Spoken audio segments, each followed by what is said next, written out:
안녕하십니까. KBS 뉴스입니다. 박 대통령의 거부권 행사에 따른 새누리당 유승민 원내대표의 거취 문제를 놓고 정치권 내 갈등이 깊어지고 있습니다. 이 원내대표의 사과에도 청와대와 친박계의 사퇴 압박은 거세지고 있습니다. 양민유 기자입니다. 새누리당 유승민 원내대표가 국회법 거부권 파문과 관련해 어제 박 대통령에게 공개 사과했지만 청와대는 단호한 입장입니다. 유 원내대표가 어떤 식으로든 책임져야 한다며 자진 사퇴를 압박하는 분위기입니다. 서청원 최고위원 등 친박계 의원들도 어제 회동을 갖고 대응 방안을 논의했습니다. 유 원내대표의 거취 문제에 대한 의총 소집과 당 지도부들을 상대로 물밑 설득에 나서는 한편 다음 주 월요일 최고위원 회의에서 입장을 밝힐 것으로 보입니다. 특히 서청원 최고위원을 포함해 최고위원 일부가 동반 사퇴를 하는 등 강수를 둘 가능성도 높습니다. 반면 김무성 대표는 당이 대통령의 거부권을 수용한 것처럼 사퇴를 반대하는 의원들의 뜻도 존중돼야 한다며 신중한 입장입니다. 또 원내 지도부와 기밖의 의원들을 중심으로 유 원내대표가 사과한 만큼 이제 당청 간 또 당내 화합을 위해 노력해야 한다는 목소리도 높아지고 있습니다. 새정치연합은 대통령에게 사과한 유승민 원내대표가 국민의 신뢰를 잃었고 협상 상대로 인정할 수 없다면서 강하게 비판했습니다. 사퇴론을 둘러싸고 여권 내 갈등이 증폭되는 가운데 유승민 원내대표의 거취 문제가 이번 주말 중대 기로에 섰습니다. KBS 뉴스 양민효입니다.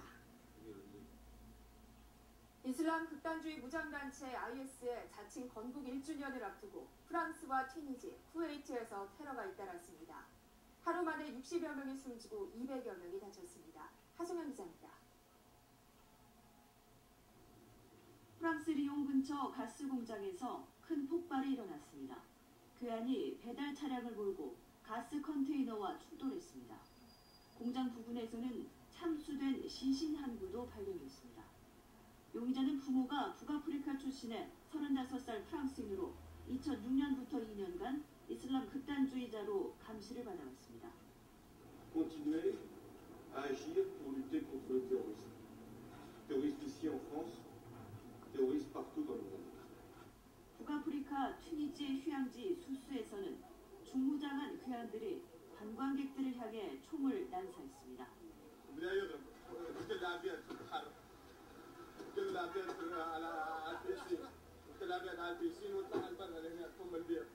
일광욕하던 영국과 독일 국적의 관광객 등 30여 명이 목숨을 잃었습니다. 그동안 테러로부터 안전한 곳이었던 쿠웨이트의 한 시아파 사원에서도 자살 폭탄 테러가 일어나 20여 명이 숨지고 200여 명이 다쳤습니다. 이슬람 극단주의 무장단체 IS는 두 사건 모두 자신들의 소행이라고 주장했습니다. 잇따른 테러에 반기문 유엔 사무총장은 잔악한 폭력 행위를 저지른 책임자들은 즉각 법정에 세워야 한다며 강도 높게 비판했습니다. 하지만 오는 29일 IS 자칭 건국 1주년을 앞두고 추가 테러에 대한 우려는 갈수록 높아가고 있습니다. KBS 뉴스 하송현입니다. 동성 간의 결혼이 미국 전역에서 허용됩니다. 미국 연방대법원은 어제 동성 결혼에 대한 판결에서 대법관 9명 중 5명의 찬성으로 합헌 결정을 내렸습니다. 케네디 대법관은 판결문에서 결혼은 국가의 사회적 질서의 이전 표이며 동성 커플이든 이성 커플이든 이런 원칙을 존중하는 데 차이가 없다고 밝혔습니다. 오바마 대통령은 판결 직후 SNS를 통해 평등을 향한 여정에 큰 발걸음을 내딛었다고 환영했습니다. 미국은 이제까지 36개 주에서만 동성결혼이 허용되었으며 이번 결정으로 동성애자 300만 명가량이 결혼할 수 있는 권리를 얻게 된 것으로 워싱턴 포스트는 추산했습니다. 알렉시스 치프라스 그리스 총리가 국제 채권단이 제시한 구제금융 방안에 대해 다음 달 5일 찬반 국민투표를 실시하겠다고 밝혔습니다. 치프라스 총리는 TV 긴급 연설을 통해 국제채권단이 그리스에 참을 수 없는 부담이 될 제안을 해왔다며 이제 국민이 미래에 대해 역사적인 결정을 해야 한다고 말했습니다. 그리스 정부는 구제금융 프로그램을 5개월 연장하는 대신 120억 유로를 제공하겠다는 국제채권단의 제안을 거부한 상태며 채권단은 이번 주 안에 협상을 타결해야 한다고 압박해왔습니다. 서울 강동 경희대병원 간호사 1명이 추가 확진돼 메르스 환자는 모두 182명이 됐습니다. 사망자는 없었고 9명이 완치돼 퇴원했습니다. 김덕희 기자입니다. 오늘 확진된 메르스 환자 1명은 서울 강동 경희대병원의 20대 간호사입니다. 강동 경희대병원에서 나온 5번째 환자로 보건당국은 구체적인 감염 경로를 조사하고 있습니다. 강동 경희대병원 응급실에는 이른바 슈퍼전파자로 알려진 70대 여성이 지난 5일에서 6일까지 머문 바 있습니다.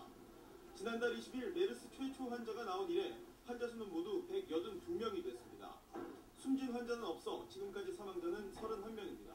치사율은 17%입니다. 하루 사이 완치된 사람은 9명으로 퇴원자 수는 모두 90명이 됐습니다. 메르스에 걸린 채 중국 출장을 갔던 40대 남성과 대구의 공무원 등이 퇴원자 명단에 포함됐습니다. 보건당국은 이들 퇴원자 모두 입원 중 항바이러스제 치료를 받아왔고 최근 2차례 걸친 유전자 검사에서 메르스가 검출되지 않았다고 밝혔습니다. 이로써 지금까지 메르스 확진자 가운데 절반 정도가 완치됐습니다. 사망자와 퇴원자를 빼고 현재 치료를 받고 있는 환자 수는 모두 61명입니다. 보건당국은 이 가운데 인공호흡기를 부착하는 등 위중한 환자는 13명이라고 밝혔습니다.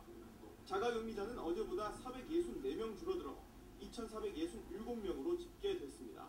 KBS 뉴스 김덕훈입니다. 김양 전 국가보훈처장이 해군 헬기 도입 비리에 개입한 혐의 등으로 오늘 구속됐습니다.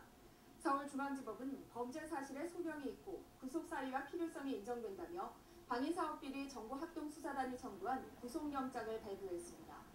김 전 처장은 지난 2012년 해군의 차세대 해상작전 헬기로 와일드캣이 선정되도록 돕기로 하고 영국 이탈리아 합작회사인 납품업체로부터 10억여 원을 받아 챙긴 혐의를 받고 있습니다.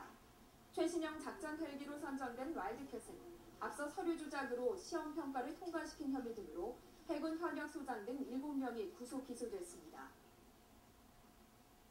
고 성완종 전 경남기업 회장으로부터 금품을 받은 의혹을 받고 있는 새누리당 이인재 의원이 이르면 오늘 검찰에 출석합니다. 해외 출장 중인 이 의원은 일정을 일부 취소하고 어제 오후 귀국했으며 이르면 오늘 검찰에 출석해 조사를 받을 것으로 알려졌습니다. 이 의원은 2012년 총선 때 성 전 회장의 돈 2천만 원을 받은 정황이 포착돼 수사선상에 올랐습니다. 한편 2013년 옛 민주당 대표 경선 당시 성 전 회장에게서 수천만 원을 받은 의혹을 받고 있는 새정치민주연합 김한길 의원은 어제 검찰의 2차 소환 통보에도 불응했습니다. 오늘 날씨 알아보겠습니다. 장주희 기상캐스터입니다.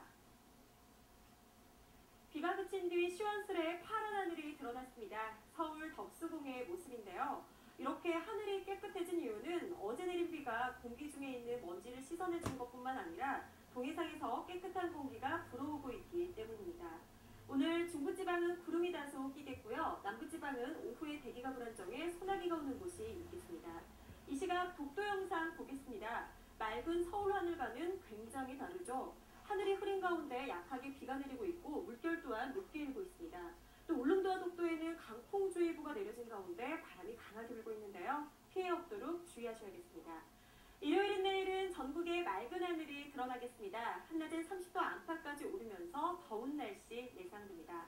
오늘 한낮 기온을 보면 서울이 30도, 광주가 27도, 대구가 26도 등으로 어제보다는 2도에서 5도가량 높겠습니다. 바다의 물결은 풍랑주의보가 내려진 동해상에서 높게 일겠습니다.